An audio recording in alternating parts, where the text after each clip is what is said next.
Ignition sequence start. 6, 5, 4, 3, 2, 1, 0. Liftoff. We have a liftoff.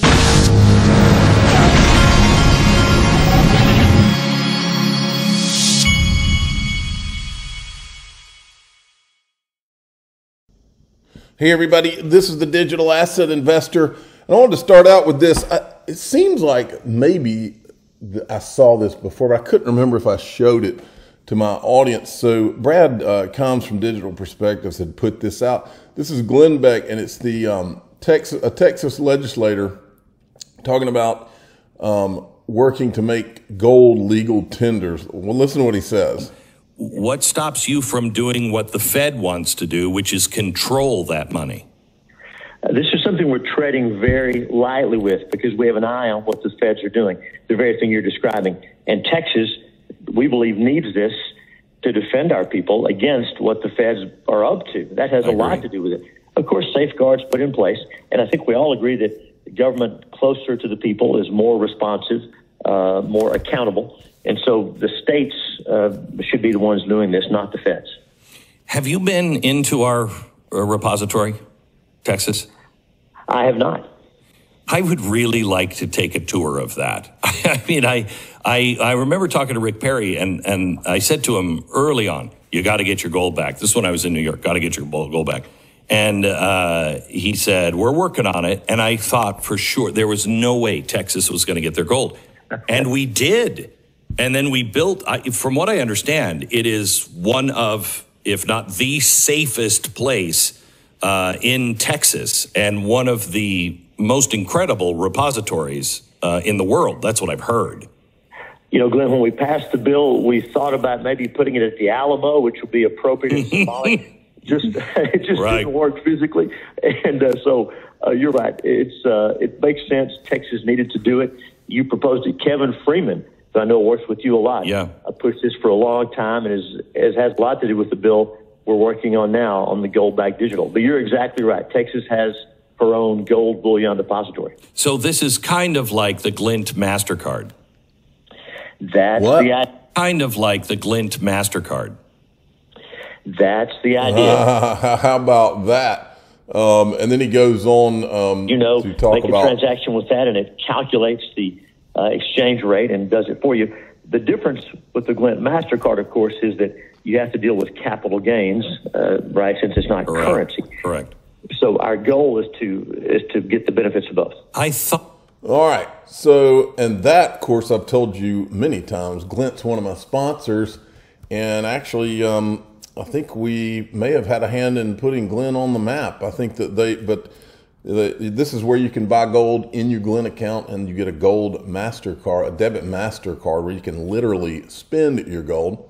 Just recently, I also got a new sponsor for physical gold, which is Miles Franklin, and I bought gold recently there myself. And here's how you can do it. If you want to call this number, 952-929-7006, or email info@MilesFranklin. That's how you get the best price. Give them code DAI Gold. That's Miles Franklin, Precious Metals. Links in the top of the description. Now, we haven't checked in on the on how we're doing on the year with crypto. Everybody's all depressed. Oh, it's the end of the world. We're all depressed. Well, on the year, if you look at your top, however many, basically on this entire list, even past the top 10, the best performing two digital assets in the top, what am I looking at, 26 here, would be XRP and Bitcoin Cash. XRP coming in at 54% on the year and Bitcoin Cash at 62%. Bitcoin Cash is Roger Ver, who's one of the Ripple, one of the initial investors in Ripple. He is one of the proponents of Bitcoin Cash. All right, Dark Defender popped back up recently. And he says, we've closed the August candle. Let's zoom out and check the 3-month candles. We can see the triangle pattern with higher highs and lower lows, indicating XRP is squeezed between higher supports and lower resistance. That means a volcano is waiting to erupt. I'm all for a volcano, folks. And then this guy, he says, can you imagine this? I keep seeing this pattern. They're starting to, a lot of these chart guys, it looks like they're seeing comparisons between 2017 and the patterns then versus now. Can you imagine the magnitude when this breakout happens? Won't be surprised if XRP hit $100, $130 in the next bull run. XRP consolidation 2014 to 2017 versus 2018 to 2024, full throttle. I like the sound of that.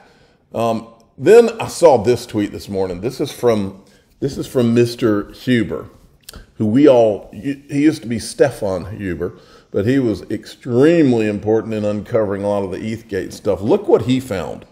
This right here is a pretty amazing thing. I've kind of been wondering this. This is apparently from the website of a law firm. Look at what they say here. The green part says anyone with information about allegations about how Joe Lubin may have been able to use his influence with Ethereum Foundation to enable consensus to unfairly monetize Ethereum Foundation funded projects.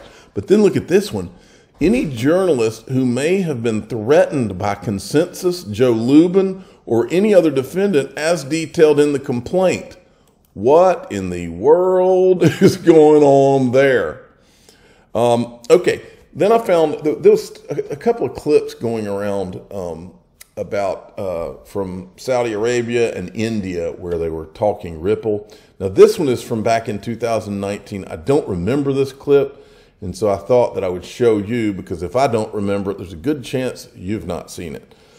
Let's watch this now. Future proof. And by the way, this is Naveen Gupta from Ripple right here in the middle. Logical solution. And at the top of these solutions, we found Ripple to manage our, or to address all our strategic asks, which is basically a fast, cheap, transparent, and safe transaction. As a receiving bank in India, I mean, we are one of those players who are extremely focused as far as cross-border payments is concerned, and remittances is a big opportunity for India in the overall scheme of things, with the last World Bank report having talked about almost 79 billion coming to the country in 2018. When we first met Mr. Rao from Ripple, it happened at one of the large global networking events. We realized that it's something which is... He just referenced, I think he was referencing Dilip Rao. I think Dilip Rao and Naveen Gupta have been two of the most important figures for Ripple that there are. Very different and very unique, and what the world had not seen all this while, and sort of latched onto the opportunity, got discussing, trying to figure out what is it that we could do. During our search for a partner on Ripple, we partnered with Indocent for many, many reasons. We've gone through a lot of selection criteria and due diligence, and we started to collectively start this journey together. The fact that you can see where a transaction is happening, so it tells you that it left the organization, it's on the way to be received to the other client and then received by other client. So we'll have to build a customer experience around that to make sure that the customer feels so comfortable when using it. It has been one of the most pleasant experiences in terms of going live with a new partner. See, I've been in this business for almost 15 years now, and normally one were to do a bilateral tie-up with a counterparty on the other side, it could take you months. I mean, the legal agreements, time-consuming, talks between technology teams, coming to understanding and agreement. It can take ages, and at times it can be very, very frustrating. And as Gala rightly said, I think this was one of those integrations that perhaps was up and running in a span. And as you know, Ripple Swell is going to be in November in Dubai. And then here's another interesting clip. Check this out.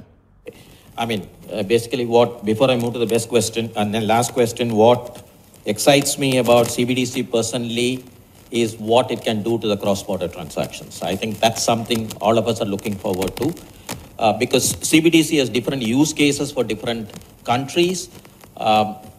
In many countries, the retail payment space is a big use case, but to my mind, in India, the biggest use case is the cross-border.